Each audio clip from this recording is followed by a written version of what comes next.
We're continuing our march to 2026 with some of the finest episodes of 2025 now with Melody Wilding's pro tips on getting what you need from your boss through managing up. Melody shares an approach that is so simple and so powerful and yet so overlooked. I hope you love it.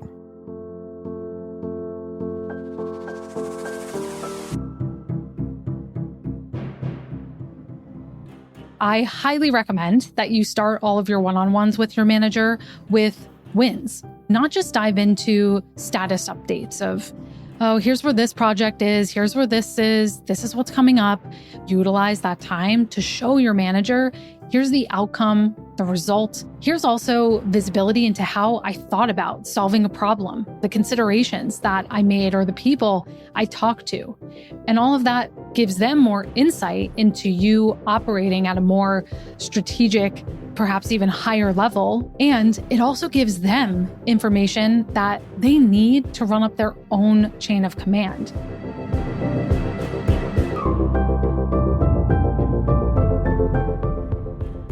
That's Melody Wilding. She's an award-winning executive coach with a background as a therapist and emotions researcher. She's also the author of Managing Up, How to Get What You Need from the People in Charge. So you'll learn 1, how to differentiate yourself with one conversation, 2, how to build your pushback power, and 3, the easiest way to improve your visibility. And if you want a quick summary write-up of these actionable takeaways, I recommend you sign up for the free Gold Nugget email newsletter found at awesomeatyourjob.com. I'm Pete Mockaitis. This is How to Be Awesome at Your Job. And now, here's Melody. Melody, welcome back. Thanks for having me again. So great to be here. Oh, it is great to be chatting with you from the fine state of New Jersey, which we discussed is lovely. That's right. Beautiful state, very misunderstood, but we love our Jersey. Lovely. Well, let's talk about managing up. We haven't discussed this issue in quite some time, and I think it is so vitally important. Can you share with us maybe an extra surprising or counterintuitive discovery you've made as you research this managing up stuff? Well, I think just like New Jersey, managing up is very misunderstood. And even when I began writing the book, I was resistant to the idea of calling it managing up and even zeroing in on that concept. I wanted to talk more about influence and persuasion and how do you build respect and recognition. And my publisher had to keep nudging me that, yeah, what you're talking about is the skill set of managing up. And I think my resistance came, what I've heard from many other people, is from these misconceptions we have, these old images of managing up from the 80s, the 90s, the person being the suck up and running around with their boss's coffee order. And who wants to do that? No one wants to compromise who they are or feel like they're ingratiating themselves to the people around them. So it's no wonder why we resist this concept. But what I know now, having done this work and researched this subject, is that managing up is not something you do for your boss's benefit at all. It's really something you do for yourself to make your own work life, your own career much more easier, less stressful, and on your own terms. Yes, I dig that a lot. And I'm also, while we're talking about misconceptions, let's clear them up. I recall, I think I was reading a piece by Paul Graham, the Y Combinator guy, made a statement along the lines of professional managers are amongst the finest liars there are. And folks are like, whoa, that's some strong language. What do you mean? It's like, perhaps I should say they are adept at managing up, which it was sort of more than implied that managing up involves telling the folks above you a little bit of what they want to hear and massaging their perceptions and expectations and really made it sound quite like it's the art of deception in the professional, acceptable way that we can courteously do so in proper modern times, Melody. So have you picked up on those perceptions and how do you address that? I think, again, that's the older school way of thinking about it. And what I would argue is it's less about massaging and contorting yourself to someone else's perceptions and more about tweaking, or in the book, I call it flexing your approach so that your message is actually getting through to the people who need to hear it the most. That may mean you do need to tweak how you present something or the type of language you use so that it's more resonant with the other person. But I don't think wholesale, it means that you have to change who you are or what you're trying to say. Because this book is really all about how do you have the tough conversations with your manager? How do you push back on extra work or give them tough feedback up the chain of command? That's what managing up really is. It's having those difficult conversations, sometimes having the courage to say what needs to be said, but doing so in a tactful, diplomatic manner that actually earns you trust instead of just turning into a professional people pleaser. Mm-hmm. Okay. Well, could you share with us a nice story that inspires or brings us together in terms of what's really at stake if we master this skill set? Yes. Yeah. I think the book actually starts with one of my personal stories, which was a time I failed to manage up. And I think it's a lesson in multiple ways. Before I went full time into my current business, I was working at a healthcare company and I loved that job. I loved my boss. What I didn't realize at the time that I saw in hindsight was that I had been hired to work on really a pet project of my manager's that was kind of outside of the rest of the company's scope. And my manager had been given a bit of budget and, unbeknownst to me, some timeline to see if this was viable or not.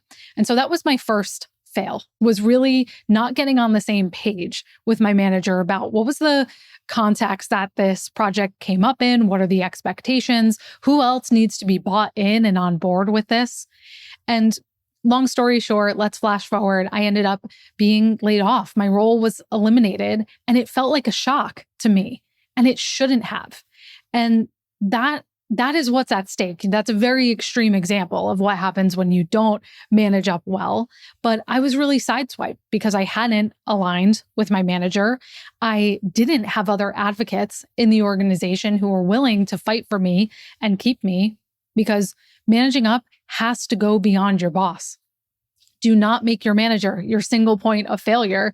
You might not get along with them very well despite all of your efforts.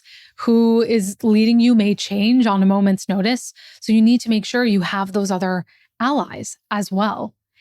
And all of that was a very cautionary tale, but I think that's what's at stake. Whether, again, in my case, it was extreme. I lost my role, but every day, people feel like they're overlooked for promotions and opportunities. It may go to someone else who seems less experienced, or we get into these minor frustrations that we end up taking personally. Why does my boss cut me off? They never even allow me to hear my idea out. Or why are they micromanaging me and on top of me about everything? And so much of this can be solved by learning some key skills. Certainly. Well, tell us, you lay out 10 key conversations for managing up well, which I love. And so we've got alignment, styles, ownership, boundaries, feedback, networking, visibility, advancement, money, and quitting. So I really dig this because I just love a framework and a set of distinctions and a delineation of categories that just helps make sense of all, the whole universe of managing up conversations. Feels like, yeah, that's a pretty fine job of summing them up. So I suppose I'm curious, do you have a gauge for what % of folks ever actually proactively say, hey, I'd like to have a conversation about some of the fundamental ways we work and communicate with each other and what would be best for both of us, in a way that almost seems like among the most foundational things one might do in the world of managing up. Is that fair? And how often is that happening? It's definitely fair. It's very true that it is so fundamental that I think we sometimes assume it. We assume that this has happened and we overlook it because of that. So to your point, I would say maybe 10% of people are having those types of explicit conversations about how they work together with their manager. And that is a huge, huge opportunity, because if you are in that small minority of people who are doing this, you're not only going to stand out as someone who is thoughtful, conscientious, you're driven, you're taking initiative, but you're going to have intel and build rapport and trust much more quickly than anyone else. Absolutely. I agree. And I've experienced it on both sides of the table. Because it's rare, it feels very special. Like, oh, wow, this person, I like them. They're on top of things. And I think it's hard for that to go poorly. Maybe if you ask at just like the worst possible time, like, hey, that's like the definition of a non-urgent situation, and we're in the midst of something on fire right now. So maybe that's one way it could go poorly. But tell us your take on that in terms of, to what extent do managers welcome these discussions? Because I think there's a bit of reluctance on the part of some folks to initiate. There definitely is. Yeah. And when I have this conversation with people in the book, we're talking about really the styles conversation. And that's when we talk about how do we work together? How do we communicate? What are your preferences? What are mine? And going back to what I said a moment ago, when you understand the context of who your boss is and also what your defaults are, you stop taking things so personally because you understand, oh, this is their style. This is their way of approaching and processing information. And so if they send a period instead of an exclamation point, I don't need to make that mean that I'm getting fired or they hate me or they're against me and they favorite somebody else. We can be much more diplomatic and make those tweaks to how we communicate. Mm-hmm. And in my experience, people are reluctant, yes, to bring this up, but when they do, their manager is overjoyed.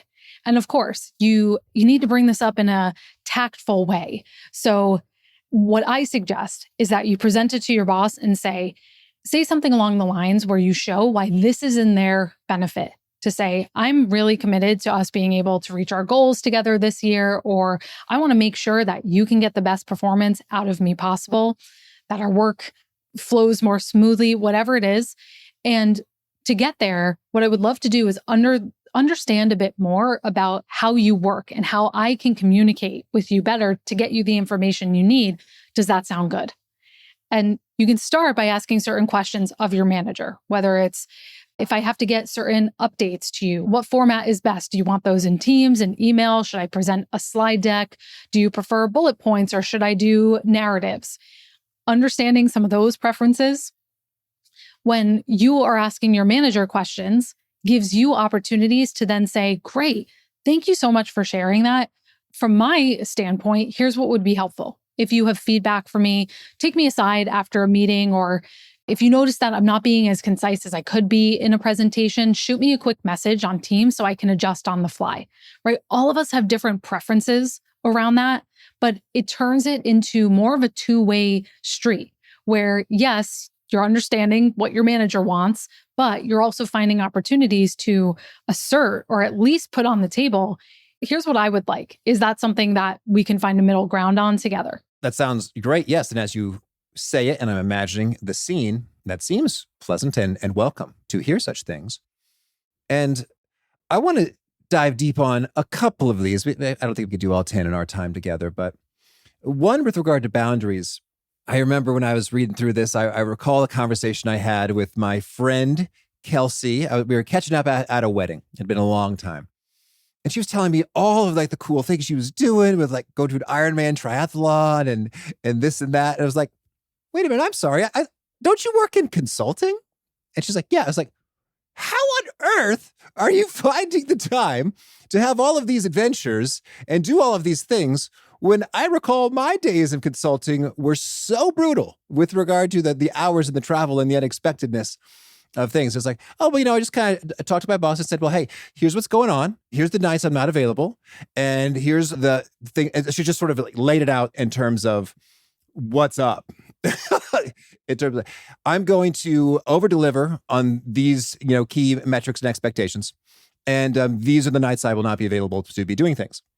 And I was like, and they went for that? I was like, my mouth dropped. I was like, you can do that?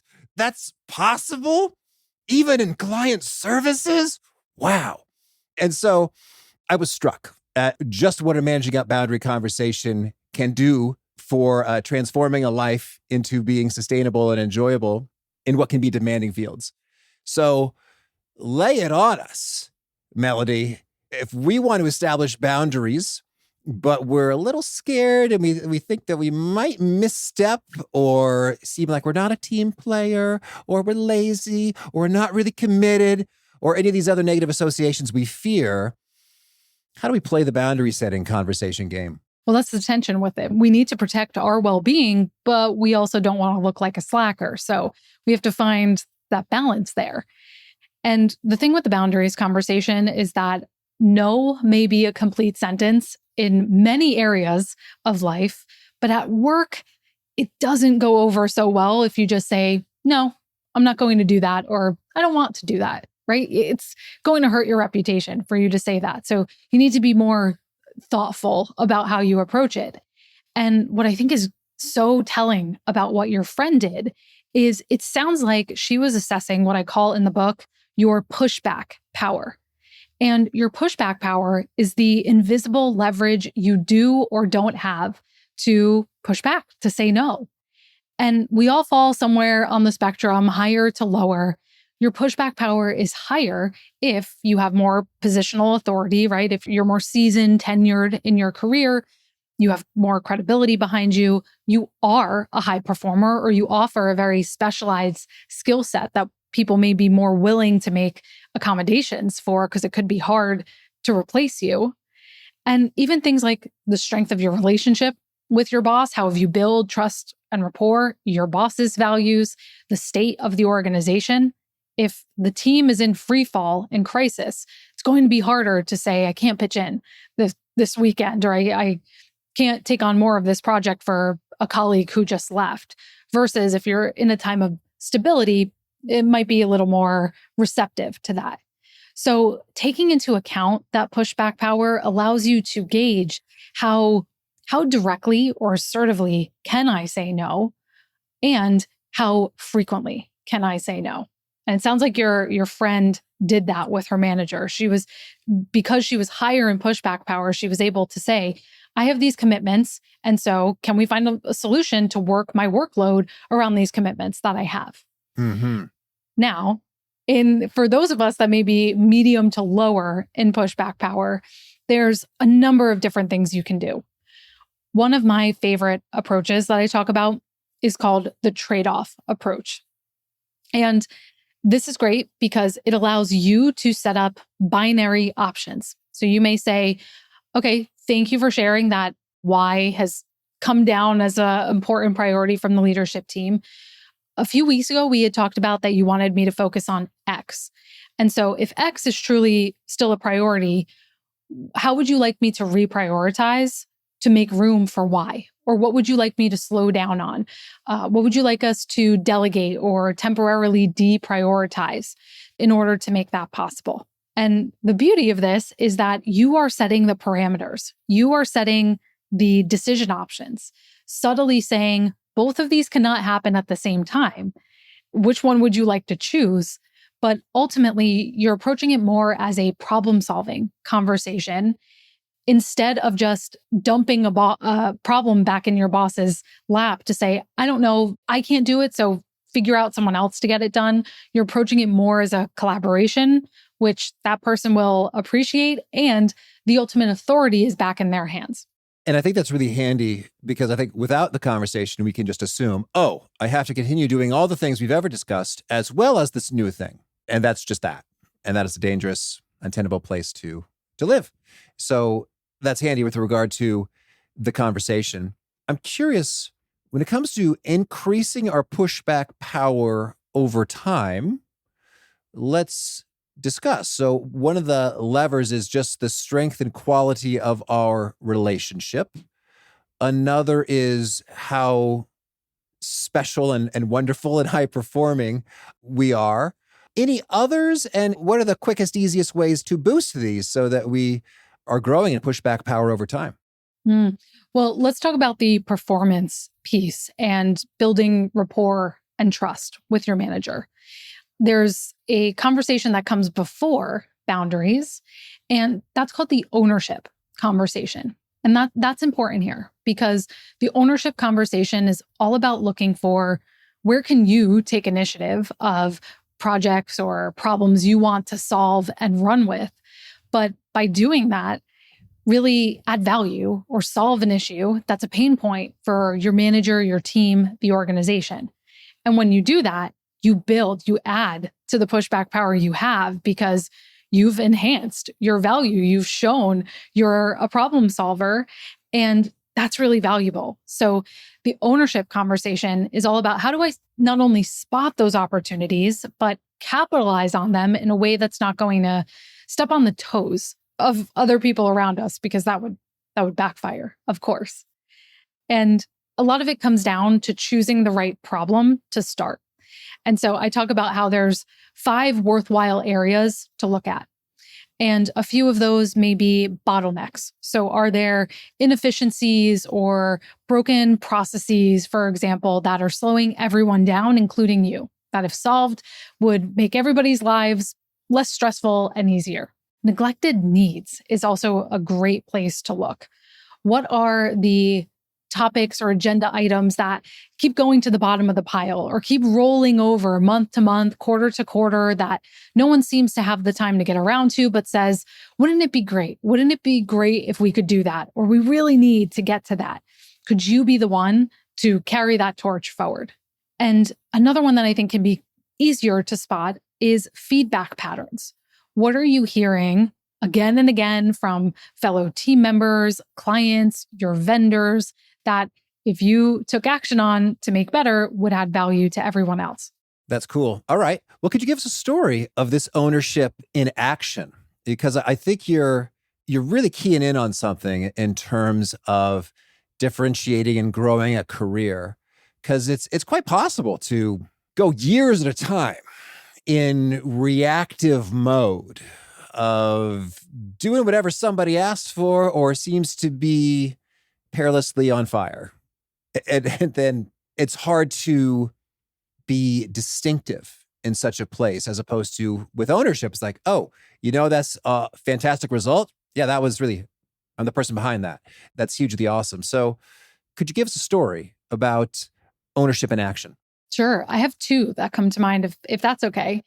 So the first one is I had a client about a year ago who his organization was acquiring a new one, and he worked on the legal side of this. And so because of that, when they acquired this new organization, all of his colleagues were running in the direction of all of the new opportunities that were created by this acquisition and trying to capitalize on that, chasing shiny objects. Everyone was trying to meet with the 3 key leaders.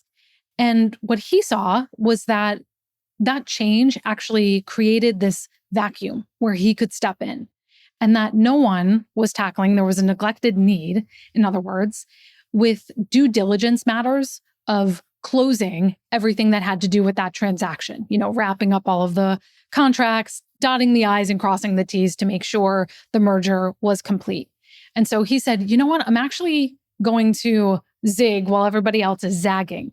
And he carved out that niche for himself as being the person who was buttoning up the deal, so to speak, which gave him a lot of exposure to not only he became a close confidant to his manager, but also his skip level, his boss's boss, and some other key C-suite leaders in the organization who really cared about this going correctly and who knew we have to get these compliance matters correct. And for him, that allowed him to build those relationships. He was seen as more of a partner to those people. And flash forward about a year later, he was actually promoted to partner because of that work that played a huge instrumental role. So that's one example that comes to mind of looking for opportunities that other people may be missing. And then the other quick story I'll share has to do with another client who, after the pandemic, was really interested in getting mental health days going for the organization, making sure that the team had time for development and rest and weren't just go, go, go, go, go all the time. And why this was ownership is because she had to create buy-in for this idea. This wasn't something that others had thought of. This was something she was innovating from the ground up and had to push through. And so a couple things that she did really excellently was she came with proposals in hand. And so when she would have meetings with some of the key stakeholders and decision makers, she would come with a one-pager with talking points that they could use, just ready-made. She made their job easy, took the cognitive load off of them, and she proposed small steps. So in the book, I talk about this as the foot in the door technique in psychology, where you propose, whether it's a pilot project or a test or rolling something out to just a small sample. The people around you want to mitigate risk and potential exposure or failure. So if you could say, let's start with a mental health day, and then we can actually roll that out to have these once a quarter and have more events around this. She just started with, let's have this one day. And that was easier for people to get on board with. And eventually she was successful in making it something bigger. But I thought that was a great example of planting seeds, taking it step by step, and getting small agreements that lead to bigger ones. That's a really cool thing to take ownership of because, well, one, that's just great for everybody. And two, boy, I sure would like that person in my organization. It's like, oh, this is the person who got us all the mental health days. I want to do them favors whenever possible. Yes, great point. And that speaks to this idea of looking for triple wins. Is something going to be a win for you in terms of you'll enjoy the work, it will add to your own credibility? Is it a win for your manager? Will it make them look good or advance their priorities? And third, is it a win for the team or your organization as a whole? Like you said, your colleagues are certainly going to love you, but at the end of the day, for everyone's productivity, sustainability in their roles, and long-term, the results of the organization, it was huge from that respect too. Well, tell us, within these 10 key conversations, could we pick perhaps one or two that seem to be super transformative and yet pretty easy to do? Any of your favorite tips here? Let's talk about visibility, Right. if that's good with you. Yeah, I think this is one that people know they need to do, but don't quite know how to approach because it feels daunting. Feels daunting to feel like, ugh, I spend so much time working. Now you're telling me I have to advertise that work as well, and I have to bring more attention to it. And in some ways, yes, because we can expect our work to speak for itself. It's not going to do that. We need to be the advocate for it. But there are some pretty simple, easy ways to build visibility into just the day-to-day of how you work instead of making it extra effort. And I think that's the win-win. One way you can do this is by restructuring your one-on-ones. So I highly recommend that you start all of your one-on-ones with your manager with wins. And you can call it wins, you could call it progress or milestones or achievements, whatever language feels best to you. But the point of that is to not just dive into status updates of, oh, here's where this project is, here's where this is what's coming up, but to more so utilize that time to show your manager, yes, here's what we've done, but here's what it means. Here's the outcome, the result. Here's also visibility into how I thought about solving a problem, the considerations that I made or the people I talked to. And all of that shows them, yes, you are actually getting things done. It gives them more insight into you operating at a more strategic, perhaps even higher level. And it also gives them information that they need to run up their own chain of command. And so it's not really self-promotion to just puff yourself up. We really need to think about it more as I'm giving my boss the data they need to advocate for me, to advocate for the rest of the team, to have resources, opportunities, decision-making power at higher levels. Yeah, I think that's excellent. And often when we take ourselves out of the equation, there's less self-consciousness. And it's like, oh, this is handy. Like if I were leading this organization, I would probably want to know about the skills this asset, this resource, this person has in the mix to be deployed when useful and necessary. Otherwise, everyone just misses out. And how about advancement? Advancement, yes. And thank you for that great segue, because visibility and advancement go hand in hand, right? And you can start to see how these conversations build on each other, intersect, because once people know more about what you're achieving and know more about you, well, then you're in a position to do bigger things. And why I say that, term do bigger things is because advancement doesn't always have to be a promotion. It can be that you want to grow your scope or the budget that you oversee.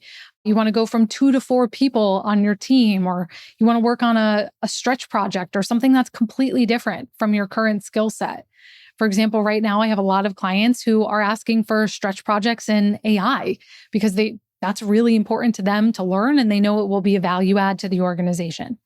So think more broadly about what advancement could mean, but also think about starting much earlier than you think you might need to. Because I see way too many people get caught in the performance review paradox, where they keep their head down, they think they're sending signals to their manager about what they want and where they want to go, only for their performance review to arrive and no promotion, no salary increase, no being named to that committee. It seems to pass them by.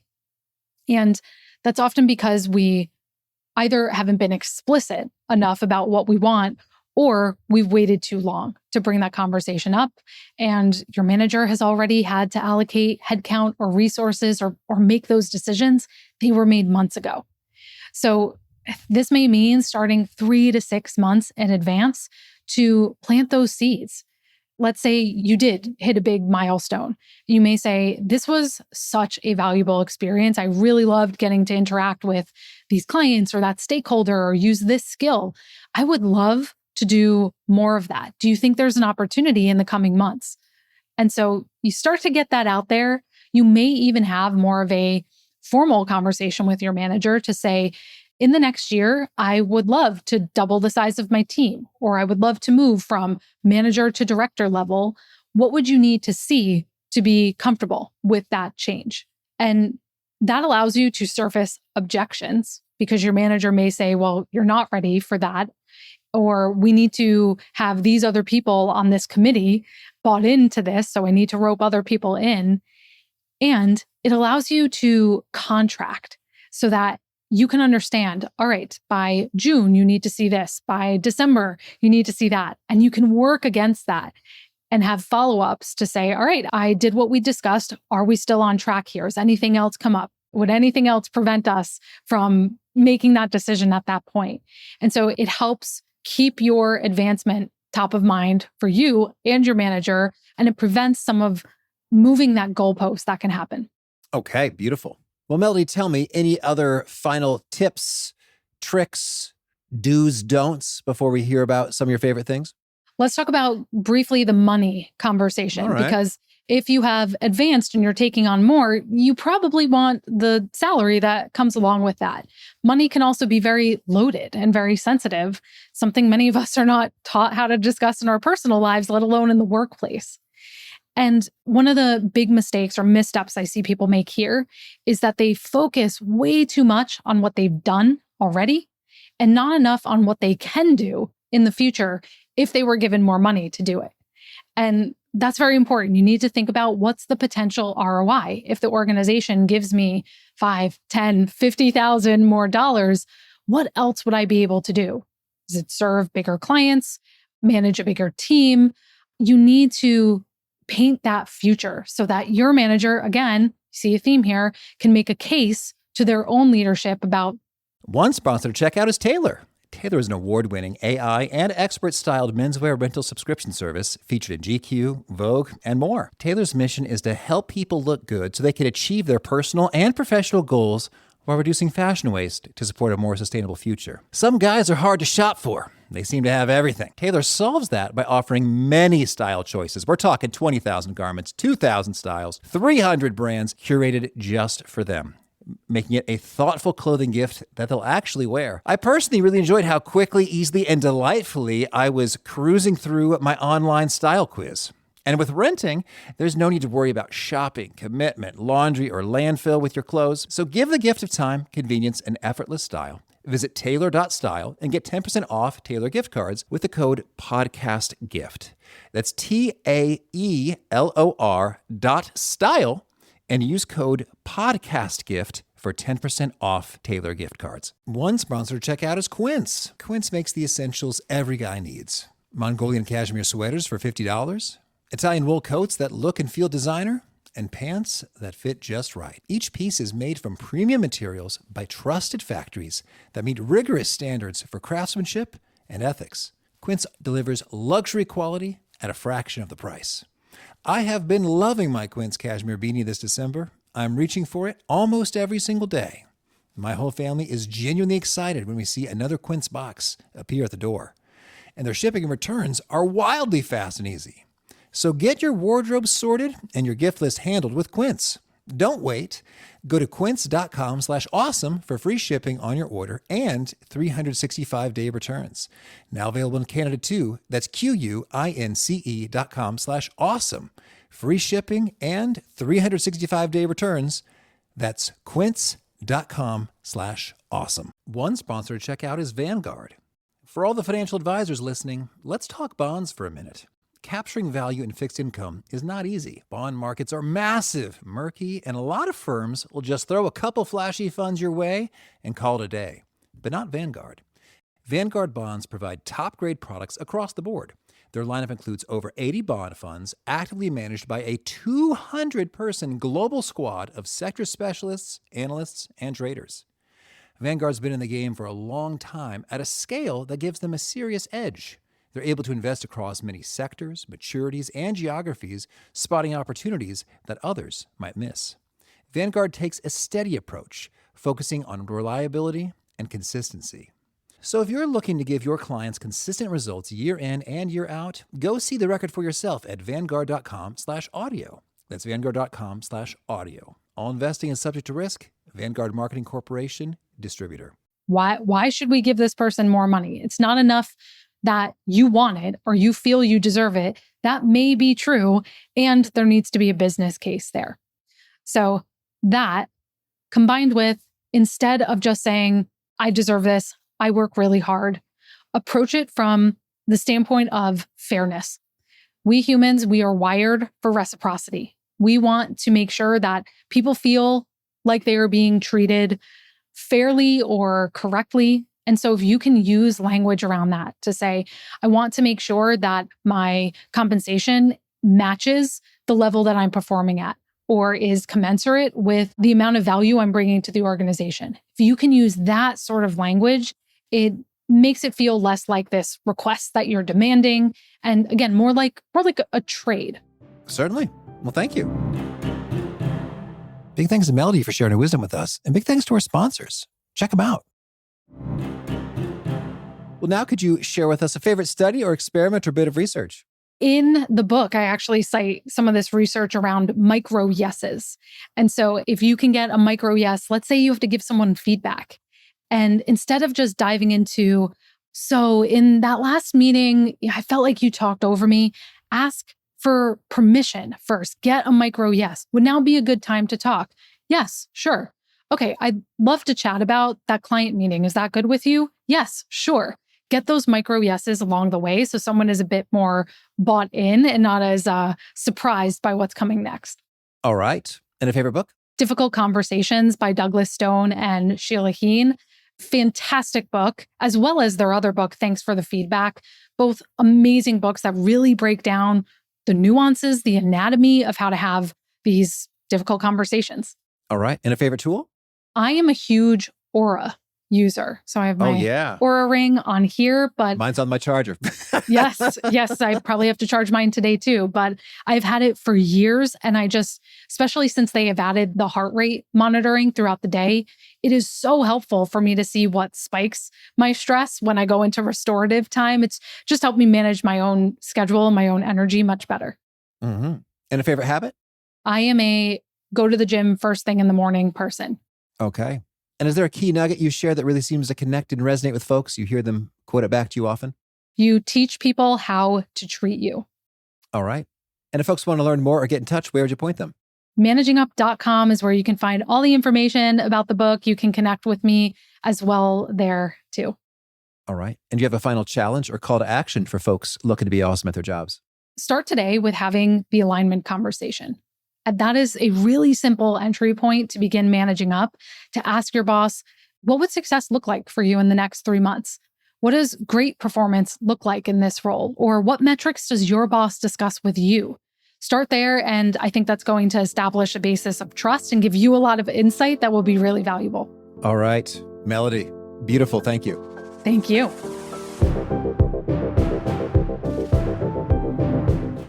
I love what Melody had to say in that a very tiny percent of professionals, maybe 10%, maybe less, are having these conversations with the boss just because they seem weird or awkward or uncomfortable or different. And if I dare say, it's only weird because you haven't done it yet, but it is so welcome. So I encourage you to do it. Even if you've been working with someone for a long time, you say, you know what? It might be good to just check in and make sure that my assumptions about some things are accurate and see what we can see about preferences, boundaries, and whatnot. So much good stuff from Melody. If you want to check out the show notes or the transcript or the links to items that we've referenced, please drop on by awesomeatyourjob.com/EP1038. Hope to catch you next time, and peace.